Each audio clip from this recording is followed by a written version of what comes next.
પેલા તારું ધોરણ કહેજો હો. मारू धोरण 3 छे। अरे जो दुनिया में दिखाई ना दे उसे कहते हैं खामोशी, जो आंखों में दिखाई दे उसे तूफान कहते हैं।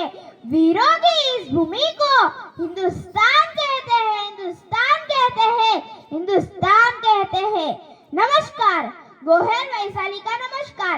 यहाँ बैठे सभी को मेरा नमस्कार।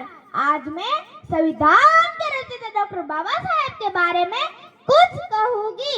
महानता पैदाइश से नहीं होती, उसमें काम करना होता है।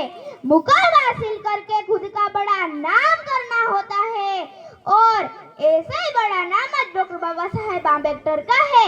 एक ऐसे इंसान जिनका कद इतना बड़ा है कि हमें गर्व होता है कि डॉक्टर बाबा साहेब ने भारत में जन्म लिया, भारत के लिए अपना जीवन समर्पित कर दिया।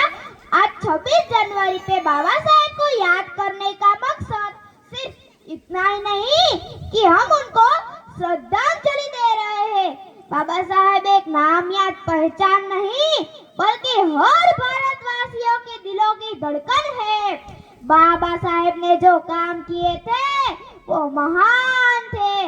इन महान कार्यों में एक था संविधान। जी हाँ, संविधान, भारत का संविधान, हमारा अपना संविधान, भारत का संविधान, अपना संविधान। अगर किसी देश में कानून की व्यवस्था न हो तो वो देश कैसे आगे बढ़ सकता है? इसलिए हमें जरूरत थी कानून की, न्याय प्रणाली की। इन महान कार्यों को अंजाम दिया हमारे प्यारे डॉक्टर बाबा साहेब आम्बेडकर ने। अरे कौन है ऐसा जग में जो फिर तुम सा कोई काम करे? अरे कौन है ऐसा जग में जो फिर तुम सा कोई काम करे? करे समर्पण जीवन को, जो भारत का इतिहास गढ़े। कांटों भरी थी राह तुम्हारी, फिर भी उस पे आगे बढ़े।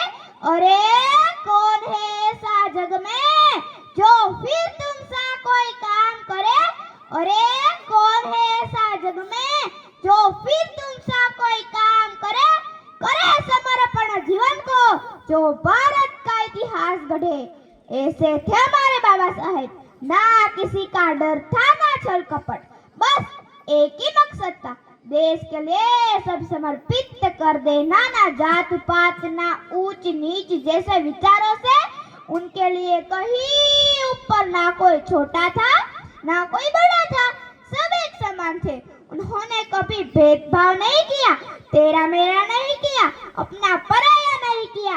जिस न्याय प्रणाली और कानून व्यवस्था पर हम इतराते हैं वो बाबा साहेब की देन है।